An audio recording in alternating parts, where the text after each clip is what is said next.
Ah, Justice League, Batman, Superman, Wonder Woman. Cette trilogie révolutionnaire qui nous a porté sur quelque chose de nouveau. Du film de super-héros comme on n'en a jamais vu, réalisé par Zack Snyder. Vous vous souvenez? Non, sérieux? Ah bah c'est normal, c'est un projet avorté. Bonjour à tous et bienvenue dans ce nouvel épisode du SV Universe, toujours en compagnie de Vega. Bonsoir tout le monde.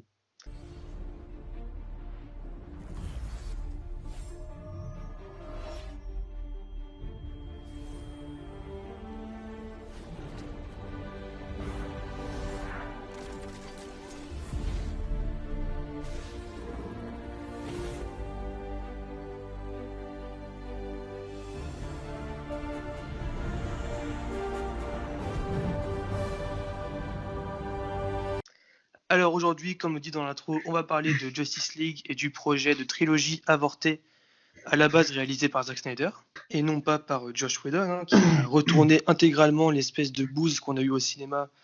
Je sais même plus la date, 2016, 2017 2017. 2017, voilà. Récemment, Kevin Smith, à qui on doit pas mal de conneries, mais niveau information, il est assez fiable. Dans son podcast, il a parlé de la trilogie de Zack Snyder, ce qui était prévu depuis le début pour Justice League. Et là, pour tous les fans de DC, savoir que ça a été prévu et que ça n'a pas été fait, ça fait mal. Ça fait super mal. T'en penses quoi, toi, Vega? Bah écoute, oui, après, c'est vrai qu'on reviendra pas sur le fait que on n'aura jamais cette trilogie malheureusement. Mais en tout cas, oui, c'est vrai que ce qui aurait dû nous être donné, c'était bien 10 fois mieux que ce qui se fait maintenant, que ce qui s'est fait Ouais, dernièrement. bah en fait, c'était quelque chose de même mieux que Infinity War sur le papier. C'était quelque chose de absolument fou, quelque chose de révolutionnaire.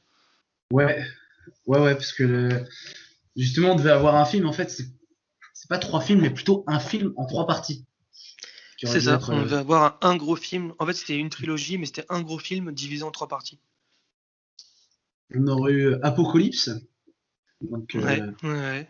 ce qui est plutôt intéressant pour tous les fans.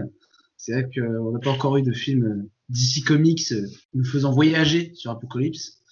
Et ça aurait été sympa de découvrir ce monde de Darkseid. Voilà, c'est ce monde de chaos, un petit peu l'enfer, on va dire. Du coup, à la base, en fait, le premier film devait être un peu dans le même, enfin, le même principe que celui qu'on a eu au cinéma, mais sans le côté comique et tout ça. C'est juste en fait un film où on monte l'équipe de la Justice League et il y a Steppenwolf, voilà, envoyé sur Terre, tout ça, le combat, enfin le truc vraiment simple. Sauf qu'après, il rentre sur Apocalypse et là, qui c'est qu'on voit? Darkseid. On devait voir Darkseid, le grand méchant, le Ouais, Thanos de l'univers d'ici. dans le portail, apparemment. Dans le C'est ça, portail dans le portail dimensionnel, ouais. ouais, qui renvoie Steppenwolf sur Apocalypse. On devait voir Darkseid de l'autre côté du portail. Et du coup, Darkseid, il était là en mode aucune parole, hein, mais on voyait dans sa présence que c'était en mode ouais, on se reverra, la Justice League et la C'est prochaine ça, fois, ouais. faire dégommer, quoi. C'était un peu ça. Apparemment, de ce que Kevin Smith a dit, c'est qu'il y avait un jeu de regard entre les héros et Darkseid. Et le Qui film en se disait long. clôturait là-dessus. Ouais, voilà, ouais. Et du coup, on avait la deuxième partie avec Et Green là, Lantern c'est ça. qui amenait les héros de la Justice League sur Apocalypse dans le but de dégommer Darkseid. Et du coup, les héros perdaient sur Apocalypse, ils se faisaient anéantir. Darkseid partait pour la Terre, dans le but sûrement de prendre possession de la Terre, de tuer les êtres humains. Ouais, c'est ça, de faire sa nouvelle apocalypse sur la Terre, en fait. Voilà. Les héros revenaient sur Terre dans une dernière bataille, et c'est là qu'ils allaient gagner sur Terre. C'est ça. En gros, en fait, on avait une épopée cosmique de prévu, Ouais. avec notamment en scène post-générique du premier film, la fameuse scène d'Alfred qui parle à quelqu'un en hors-champ, et ce quelqu'un était bel et bien Hal Jordan. Je veux dire, c'est confirmé Ouais, par Kevin Smith. ou un Green Lantern, ouais, c'est vrai que... Ouais, ou non, alors vraiment, ça aurait été bel et bien été Hal Jordan, et par contre, Batman aurait eu la visite de deux autres Green Lantern, Kilowog Kilowog et Tom Hardy. et... Voilà ça. Ouais. Donc cette scène qui a été retournée par notre bon ami Josh Whedon, qui l'a bousillé en mettant Superman dans une incrustation à peine potable. Et tout ceci est confirmé notamment par la présence d'un des Green Lantern dans une scène au milieu du film qu'on a eu au cinéma, qui est une des scènes de Zack Snyder qui n'a pas été touchée, pas entièrement, elle a été cut mais pas entièrement. Et donc là, Kevin Smith, il nous a vraiment mis en lumière tout ce qui était prévu, et on se rend compte que c'était quelque chose que même Infinity War n'aurait même pas pu espérer atteindre, en fait. Ouais. Et puis, je sais pas si vous vous souvenez aussi dans Batman vs Superman, on avait du coup cette scène où Batman rêvait, il avait une vision dystopique euh, de, du futur de la du Terre. futur de Métropole, de Voilà. Gotham, je crois. Et on voyait un Batman en mode survivant avec des armes, le logo Omega de Darkseid dans le désert en fait. Des créatures, les paradémons qui avaient envahi la Terre, Superman qui avait sa milice. Et donc toute cette vision, ben, elle n'était pas anodine. Elle n'était pas amenée en mode c'est un mauvais rêve de Bruce Wayne. Non, non. Exactement, c'était une vision qui introduisait la partie finale de Justice League. Voilà.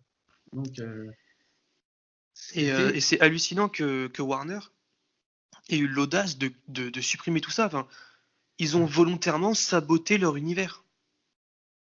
Bah oui, parce que maintenant, cette vision-là, tu la prends à part et tu dis, bah, elle veut plus rien dire. C'est ça. Alors quand tu vois Batman vs Superman, tu vois ça, tu te dis, mon Dieu, ça annonce du très lourd pour la suite. On va être sur un truc à la Mad Max, quelque chose d'absolument fou. Oui. Et puis quand tu la prends à part, du coup, bah. C'est ça, quand tu la prends à part, vu qu'ils ont bousillé le film derrière, tu te dis que c'est juste une jolie scène extrêmement bien réalisée, avec un plan séquence de fou, mais qui sert à rien. Oui, non, ça sert à rien. Maintenant, tu la prends à part, non, ça sert à rien. C'est fou. Pourtant, il y avait un vrai projet derrière, mais. C'est ça. Il y avait quand même un projet de réalité alternative qui s'appelait Nightmare, donc Cauchemar, qui était développé par Darkseid pour la 3e partie. Enfin, ça aurait été absolument fou. Il faut imaginer 2 secondes ce qu'on aurait eu au cinéma. On aurait eu une trilogie qui aurait enterré toute possibilité de concurrence en termes de super-héros. Oui, et c'est pas Captain Marvel et Shazam qui allaient concurrencer le truc. Pour ceux qui disent que oui, Thanos, c'est vrai qu'il a une grande classe en tant que méchant de Marvel, mais Darkseid c'est bien au-dessus. Hein. Enfin, ah oui, là c'est bien au-dessus. Pour ceux qui disent Darkseid c'est le Thanos de chez DC, ouais, je suis en partie d'accord avec vous sur les pouvoirs. Mais, oui, voilà, sur les pouvoirs, oui, sur les pouvoirs. En termes de personnalité et de charisme, ouais, voilà, en termes de charisme, oui, comme tu as dit, Darkseid est bien au-dessus. Hein. C'est autre chose. Là, Darkseid, on a le vrai big boss de l'univers DC Comics. Oui, parce qu'un personnage comme Superman, qui est pourtant limite invulnérable, est l'un des plus puissants personnages de l'univers DC, il prend une pichenette par Darkseid, limite à l'agonie. Hein.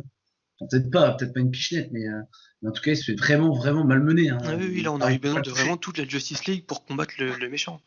Voilà, le vrai big boss, quoi. Et juste pour un pur kiff de fan, imaginez 2 secondes une scène de combat spatial réalisée par Zack Snyder, avec Batman, Superman, Wonder Woman, le Green Lantern Corps, pas juste un seul Green Lantern, le Green Lantern Corps entier. Voilà. Du coup, ça m'amène à pousser un coup de gueule sur les fans et sur la presse, parce que si jamais il n'y avait pas eu tout cet acharnement sur Batman vs Superman, on aurait eu cette trilogie. Ouais, c'est vrai que là, oui, comme tu le dis, l'acharnement, il est venu beaucoup de la presse et des critiques. Hein, et ouais. Donc d'un côté, c'est un peu de votre faute si on se tapait une bouse après. Parce qu'après, la plupart des spectateurs ont quand même aimé le film. Oui, la plupart quand même ont aimé, mais la presse a été, enfin, ils l'ont massacré le film. Il y a eu un vrai bashing. Ouais, c'est vrai.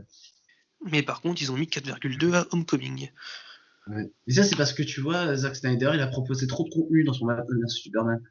Et donc voilà, trop de contenu, trop d'idées, un mélange de géopolitique avec 2 icônes qui se partagent la vedette, comme Batman et Superman. Un film de 2h30, 3h, ça peut paraître assez long. Non, et moi, ce qui est fou, c'est que ce qu'on pouvait reprocher à Batman vs Superman, c'était de lancer des pistes qui n'étaient pas conclues.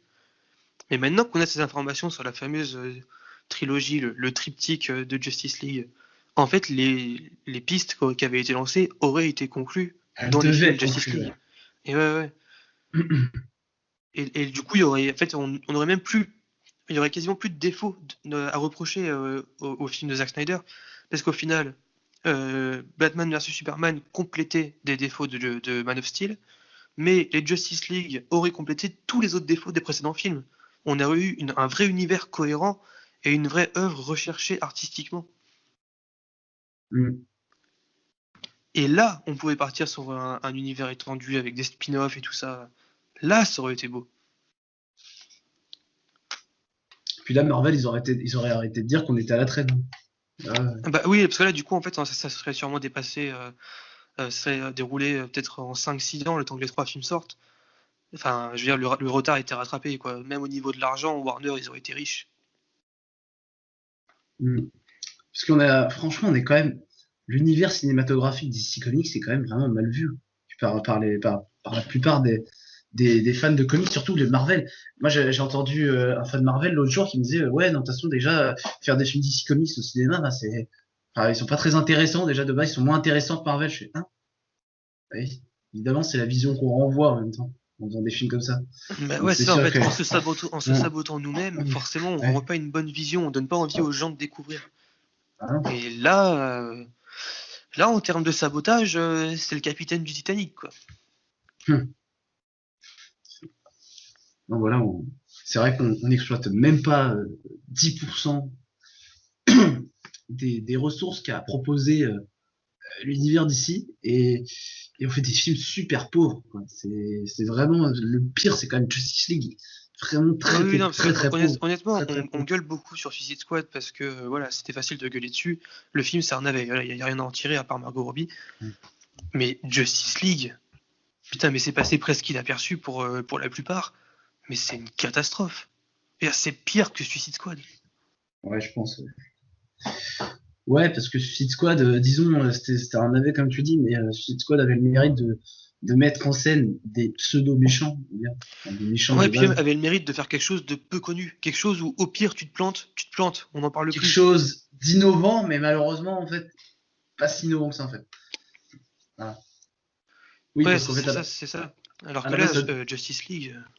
à la base, dans Suicide Squad, ça devait être des méchants, et au final, on se rend compte qu'ils sont pas si méchants que ça. Donc, l'intérêt du film est un petit peu envolé, quoi. Ah ouais, un peu beaucoup, ouais. Ouais. Mais là, Justice League, putain, c'est comme si tu faisais un film sur la mythologie grecque en appelant Zeus Jean-Claude. Parce que c'est ce sabotage-là, quoi.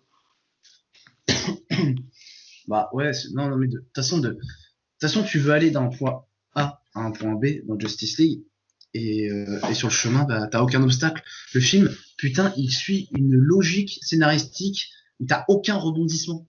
Genre, l'action, Exactement, ouais. elle évoque rien, y a aucun fond. Tu sais très bien que, je sais pas, les scènes s'enchaînent dans le but de nous faire du coup réunir la Justice League, Batman, enfin pas Superman, Batman, Aquaman, Flash. Leur but c'est quoi? Bah, de réanimer Superman. D'ailleurs sa résurrection, bah, pareil, sa beauté. Justice League, c'est En fait, pour faire plus mal court, amené. honnêtement, tout ce que Josh Whedon a touché dans Justice League, il l'a bousillé.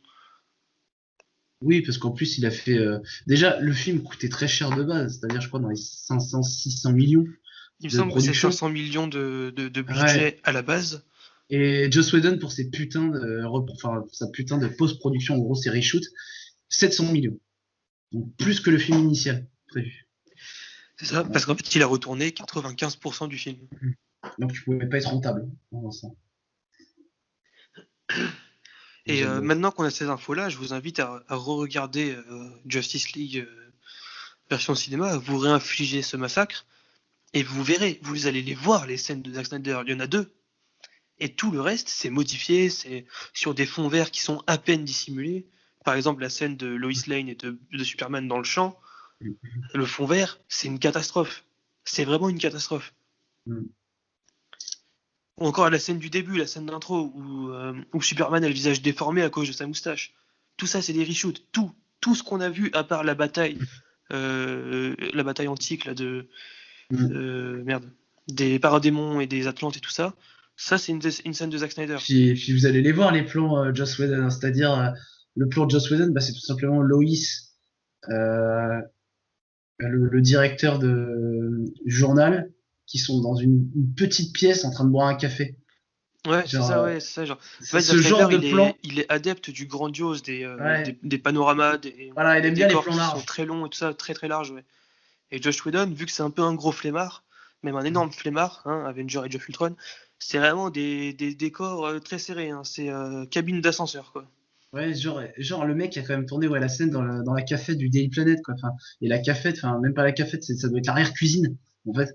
Elle est toute petite, quoi. Ouais, c'est ça. En fait, c'est la salle de C'est- pause, entre guillemets, Non, de mais du ouais, journal. enfin, Et le pire, c'est que cette scène-là, elle n'apporte rien au personnage, un mais apporteur. ils arrivent à te caler une blague sur un mec qui a pas envie de se faire trifouiller l'anus par un alien. Bon, putain, je me rappelais plus. En fait, t'as Loïs qui parle avec la mère, je crois, et à la télé, derrière, t'entends j'ai pas envie que les aliens me touchent et tout ça. Ah, C'est oui, genre, oui, ah, c'est oui, quoi ces non, mais conneries? Enfin, vous avez 700 millions pour ça? Vraiment? bah, pour ce genre de scène, ouais, en fait. Les blagues à Joss Whedon, c'est-à-dire le moment où Aquaman se fait attacher le lasso au pied par Wonder Woman, et qu'il Ah oui, ouais, débite ouais. un tas de conneries, en fait.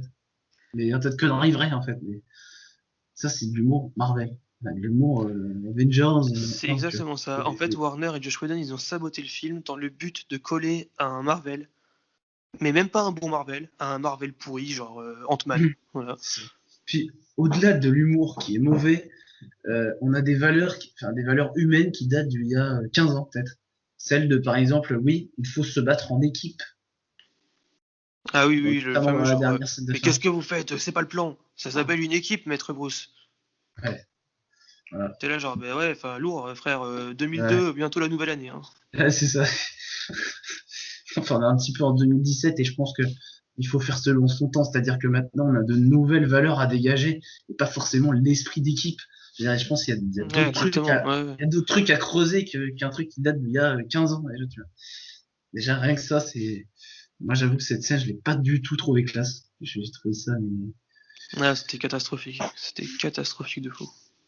ouais, non, bon, c'était très rétro et un peu trop. Non, honnêtement, non. En plus, la fin est bâclée de toute façon. Déjà. Ouais, puis même enfin, quand on compare avec les infos qu'on a eues du coup grâce à Kevin Smith, je veux dire, on devait avoir un film où les héros perdaient, et dans le film qu'on a eu, on a un film où Superman fait la course avec Flash. Et puis on a de l'humour à la Joss Whedon, c'est-à-dire encore une fois quand Superman porte un immeuble et Ouais, Flash voilà, par traîne une exemple. voiture. Voilà. Ça c'est de l'humour à Joss Whedon. En fait, on est honnêtement, hein, en termes d'humour sur Justice League, et j'assume, on n'est pas loin de Batman et Robin. Vraiment. Ouais, ouais, c'est vrai. Avec plus de moyens, mais on n'est pas loin. Je veux dire, le mec qui court en sauvant des mecs dans une bagnole, et juste après, en mode cartoon, Superman qui porte un immeuble à un bras et qui fait limite un clin d'œil à Flash. Et encore je trouve qu'en termes de moyens, en termes d'effets spéciaux, je trouve que le film n'est pas ouf, Justice League, sans être mauvaise langue. Je veux dire par exemple, Non, non, non, il est vraiment pas fou. Il y a des plans sur Steppenwolf, ils sont affreux. Mais ils sont affreux. ouais, On dirait le génie dans Aladdin. c'est ouais, c'est un peu ça. Non mais aussi, je pensais surtout, on regarde par exemple même Avengers 1 et 2. Ouais. Ils proposent plus d'aspects grandioses dans leur film. C'est-à-dire que, tu vois, les types, quand ils attaquent les Avengers, eh ben, ils font un massacre. Quoi. Tu vois des explosions de partout, tu vois des ennemis qui sont désintégrés de partout. Et là, qu'est-ce qu'on voit dans le film Justice League? On voit juste Aquaman qui lance son trident sur trois pauvres paradémons. Sans déconner, Ah des ouais, ouais, paradémons, non, il y en a mais des vraiment, ouais, millions. c'est hallucinant. Il y a des paradémons, il y en a des millions. C'est pas en lançant ton trident sur trois paradémons que tu vas arrêter l'offensive de Steppenwolf. Je veux dire, ce que je veux dire, c'est que le grandiose dans ce film, eh ben, il est pas grandiose. Les scènes Ouais, d'action. d'ailleurs, juste pour comparer, genre, avec Aquaman, toujours, non Justice League, le soi-disant grandiose, il se fait une brochette de paradémons. Dans son film Aquaman, il plonge dans la fosse, et là, il y a des millions de créatures. Et Ouais. ça, c'est beau, ça, c'est épique. Ouais, ça c'est épique, voilà. Ça c'est grandiose. Mais, Et pourtant, le film Aquaman a coûté moins cher. ouais, non, mais il est 10 fois mieux, 10 fois plus beau, 10 fois mieux travaillé. Ah non, en tout point, il est mieux. Ah oui, c'est à des années-lumière. C'est pas comparable. Vraiment, c'est pas du tout comparable. Et du coup, moi, personnellement, je pose une question, c'est est-ce que le sabotage n'était pas volontaire? Est-ce que Josh Whedon n'a pas volontairement fait de la merde? Et puis pour revenir à Justice League, à quoi ça sert de réunir la Justice League en fait? Parce que Superman à lui tout seul, il est plus fort que la Justice League. Ouais, En ouais, fait, dans le a film, pas c'est besoin. vraiment montré, je veux dire, à part Superman, les personnages ne servent à rien. Et C'est hallucinant. il a pas besoin d'eux en fait, un Superman. En fait, ce qu'il aurait fallu, c'est juste Flash pour le réanimer, pour le ressusciter. Ensuite, Flash il serre la main à Superman, il dit oh salut, moi j'y vais. Et voilà. Et Superman, il part affronter tout seul Steppenwolf et son armée. Il aurait réussi. Hein. Je me suis sûr qu'il aurait réussi. Hein. Ah oui, il Superman. aurait réussi sans forcer. Parce qu'on le voit, hein, on voit Batman, Aquaman, Wonder Woman qui galèrent comme des porcs pour affronter Steppenwolf. Ils prennent une raclée à deux. Et on voit Superman qui arrive et qui dit il vous embête le méchant monsieur? Et il lui met une droite. Et Steppenwolf, il traverse 3 immeubles. Le mec, hein. Non, mais vraiment, c'est. Et honnêtement, par exemple, tu vois, je me demande si. Enfin, je pense que les doubleurs VF, quand ils ont eu les lignes de texte à faire, ils ont dû éclater derrière. Parce que Boris Redinger et Adrien Antoine qui passent de discours ultra politiques et ultra compliqués de Batman vs Superman à des trucs du genre il vous embête le méchant monsieur, ou alors c'est quoi mon super pouvoir, c'est que je suis riche, ils ont dû mais éclater de rire dans le studio, Ouais. vraiment. Ouais, ou alors t'as le Batman en mode hyper ému en fait vis-à-vis de Clark. Je sais pas si tu te rappelles la fin, quand il dit Ah oui, quand oui. t'as Clark qui parle à Bruce. En fait, Bruce il a financé, je crois, c'était quoi qu'il a financé Il Bruce? a, en fait, la maison de la mère de Clark était en hypothèque, en saisie par une Ah, banque, c'est et ça. du coup, la maison est rendue à la mère. Et t'as Clark qui fait à Bruce, mais comment ça se fait? Il fait, bah j'ai acheté la banque. Ouais. Ah oui, toujours la même blague. Déjà, il l'avait fait au début du film, je crois, il me semble. Ouais, Je sais ouais, il le plus. fait. Et genre, c'était. Ouais. Et chaque fois, il reproduit cette même blague à chaque fois, d'ailleurs. Donc, sur le côté riche, en fait, de Bruce Wayne. Et, euh, et là, on a Superman qui dit un truc à Batman. Enfin, il lui dit. Et du coup, Batman est hyper gêné. Il fait oh non, Clark, c'est pas ça. Mais en mode, il sait plus quoi dire. Et je me suis dit, Non, mais c'est de quoi fou, ça? c'est ça. C'est. Alors, c'est pas ça. Alors, je te rappelle juste un truc. Environ 4 mois plus tôt, il t'a quasiment tué hein, dans un combat au corps à corps. Genre vraiment, s'il n'y avait pas ta pute de meuf qui avait débarqué, tu serais mort. Hein. Actuellement, tu aurais un éclat de kryptonite dans le front. Ensuite, il te ressuscite. Et là, vous êtes les meilleurs amis du monde et tout ça. Et t'es gêné? Non. Non, non, Et puis, non. Je te et rappelle puis, que t'as essayé de le tuer en revenant à la vie. Hein. Et puis c'est pas Batman d'être gêné comme ça, c'est pas Batman, c'est pas Non, Bruce mais de Wayne. fou. De fou, c'est hallucinant. C'est... Tu fais ça quoi, c'est pas. On est sur des dialogues qui touchent le néant, quoi. Puis un autre truc, on voit Steppenwolf dans le film, il est présenté pendant tout le film comme un destructeur de monde. Ouais, un Sa destructeur hache, de monde le à la mec, hache, le destructeur à la hache. le mec qui met un, non mais j'insiste sur la hache en fait, pas sur le mec. La hache, le mec il la plante dans le sol, ça fait un tsunami, des tremblements de terre, le truc, ça peut détruire des planètes. Hein. Superman il a niqué la hache en soufflant dessus. À la fin Ouais. du film. Puis même, là, tu compares entre la scène de Zack Snyder de combat à l'époque, où tu vois Steppenwolf, tu vois la puissance qu'il dégage. Genre, il met un coup de hache, il y en a 800 qui meurent. Et t'as la scène par Josh Whedon, un peu plus tard dans le film, où un coup de hache et Superman la glace avec son haleine Ouais, il menthe saute intense, dessus. et il la casse. Fraîcheur polaire. C'est ça. Hollywood chewing-gum, frère. Le Placement de mec qui produit. souffle, le mec qui souffle dessus, la hache, bah, elle est brisée. Ok, enfin, oui, oui, non, mais c'est vrai que le souffle de Superman est puissant, mais on parle d'une hache quand même, faite sur Apocalypse. Enfin, Non, mais une ça, hache, genre, limite, c'est avec un hallucinant. pouvoir. Une Et hache tiens, qui. on parle d'une hache créée par les nouveaux dieux. Donc les nouveaux dieux, ceux Ouais, qui habitent sur Apocalypse et tout ça. et une hache Enfin, qui c'est détruit des impossible. mondes. C'est Une ça. hache qui détruit des mondes. Et Superman souffle dessus, la hache se brise, et voilà. Donc, déjà, ça, c'est incohérent. Ça rend le film, ça décrédibilise le film, en fait, déjà. Le Mm. méchant, ça décrédibilise Ouais. la menace.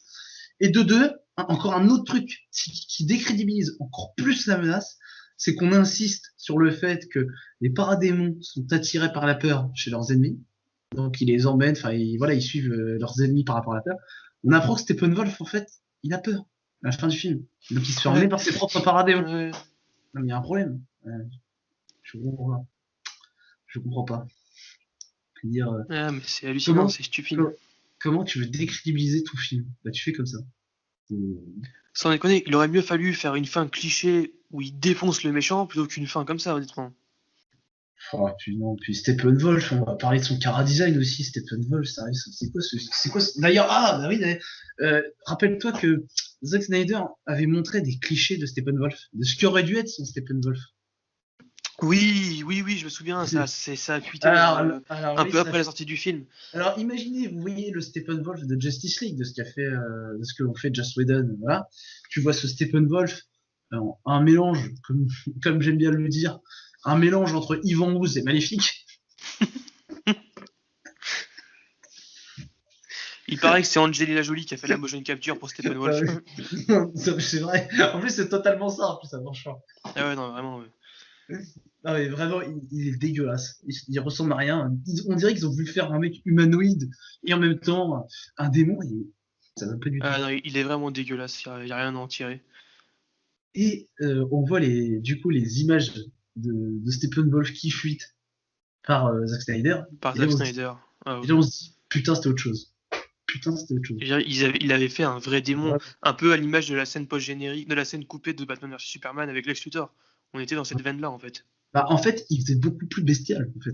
Il faisait beaucoup moins humain. Il faisait plus bestial, Steppenwolf. Il faisait plus monstre, en fait. Et il parlait pas.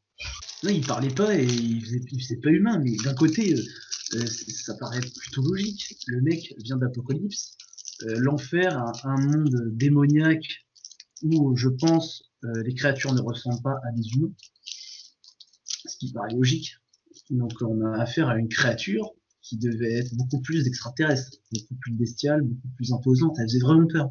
Il faisait vraiment peur, hein, Steppenwolf, dans dans sa première version. Ouais, et puis même, genre, je pensais à un truc aussi, c'est par rapport à tout ce qui est peur et extraterrestre. Même Doomsday, qui, bon, certes, t'es pas fou au niveau du design, il faisait peur. C'était un alien. Ah, c'était autre chose. Ah non, Il y vraiment, avait du sang, c'était violent, c'était. pour le coup, c'était vraiment autre chose, hein. C'est ça. Puis en plus, ça se trouve, on aurait appris que Doomsday venait de Darkseid. Ça se trouve plus tard. Et ouais, et en vrai, c'est carrément possible qu'on aurait appris que, genre, en fait, Steppenwolf aurait donné les indications à Lex Luthor, Et et du du coup, coup, ça aurait été Darkseid qui aurait plus ou moins, en fait, envoyé Doomsday sur Terre. parce qu'on apprend du coup dans le dernier, là, dans le règne de Superman, le règne des Superman, que du Ouais, coup, en fait, c'est Darkseid qui a envoyé Doomsday sur Terre, dans, dans la mort de Superman. c'est ça. Donc ça se trouve, ça aurait été la même chose pour le film, peut-être. D'une autre façon. Peut-être. En tout cas, ce qui est sûr, c'est que cette trilogie exceptionnelle, nous ne la verrons jamais. Et c'est bien triste. C'est extrêmement triste, aussi bien pour les fans de DC Comics que pour les fans de Zack Snyder, que pour les fans de films de super-héros, ou que pour les curieux de voir quelque chose de nouveau dans ce genre qui commence sérieusement à s'essouffler quand même. Si, s'il faut en vouloir à quelqu'un, je pense, enfin plutôt s'il faut remercier quelqu'un, bah, la Warner et Joss Whedon. Oui, oui, moi je pense qu'on pourrait même leur filer un petit Oscar du plus gros bousillage de potentiel. Joss Whedon, c'est plutôt mon point dans la gueule, franchement. Je lui en veux beaucoup. Vraiment, je lui en veux énormément. Je lui en veux, mais énormément, et je n'irai plus voir aucun de ses films. Joss Whedon. Vraiment. Ouais, La en fait, bus- Joss Whedon, c'est un peu le Kingsley Coman du cinéma. Genre, il a fait 2-3 bons matchs, mais après, blessure et c'est fini. Ah, puis c'est surtout, enfin, non, il nous a détruit un rêve de gosse. Il nous a détruit un rêve de Ah, gosse, le un mec a truc qu'on détruit un attendait. rêve de gosse. Et C'est, on peut même se demander, en criant à la théorie du complot, s'il l'a pas détruit par peur de se faire dépasser, enfin, par peur que son œuvre Avengers se fasse dépasser par Justice League. non, Il y a peut-être un problème d'ego là-dedans. on dirait qu'il a il a mis de la bonne volonté à faire de la merde, en fait. Visiblement, En ce fait, qu'il on voulait. dirait que tous les mauvais choix possibles, il les a étudiés longuement. Il a fait non, mais si on fait ça, ça va être trop bien. Prends plutôt une blague sur le cul là, ouais, ça c'est pas mal ça. Et Mais, j'imaginais pour cette fin, Superman qui transperce Steppenwolf avec son rayon laser. Non, non, non, non. Steppenwolf se fait emmener par ces créatures parce qu'il ressent la peur. Mais c'est vraiment de la merde, ça, Joss. Ouais, je sais. Mais c'est ouais, bien. je sais, C'est mais en tout cas, au moins, on pourra faire des effets spéciaux à 700 millions et ça passera crème. T'es sûr? Ouais, t'inquiète. l'arnaque, l'arnaque. Vraiment, c'est. Et donc, tu combines tout ça avec un Batman obèse et alcoolique, et alors là, mais alors là, t'as le truc exceptionnel, t'as le film ultime, t'as le bousillage ultime. Et honnêtement, tu montres ce film à un fan de DC dépressif, mais 2 heures après, il est pendu, le mec. Il est mort. Ah ouais. Heureusement, nous, on n'est pas dépressif, mais on est presque devenu dépressif. En sortant de la salle, j'étais pas Euh, loin, moi. Je regardais les voitures passer sur l'autoroute, j'ai fait, je sais pas, je saute ou je saute pas là, parce que c'est chaud. c'est chaud. Non, mais vraiment, non, c'est grosse déception. Ouais, voilà. Pour ça, Bah je limite, pourrais. je te propose de conclure là-dessus, parce qu'on a donné toutes les infos là, officieuses, mais officielles en réalité, parce que Kevin Smith est bien informé sur les infos. Ouais, Et ça sert à rien de s'étendre plus longtemps sur le venin qu'on a craché sur Justice League. ça sert à rien de Parce remuer le couteau. que, ouais, voilà, c'est ça, genre, on tire pas Remuer, sur une ambulance, quoi. remuer le couteau dans la plaie, quoi. Ça sert à rien de le remuer. Il est déjà assez, Ouais, il est c'est déjà plus assez un entré couteau, là, pour c'est que un sabre. c'est une hache. C'est pas mal. C'est tout, c'est la hache de Steppenwolf, je Ce pense. que Je me j'étais en rappelle. train de me dire, ce que ouais. Eh ben écoutez, merci d'avoir écouté cette troisième partie du coup de notre émission sur le DC Extended Universe. Pensez à vous abonner, à mettre un like et à bientôt pour une nouvelle vidéo. Merci, à bientôt.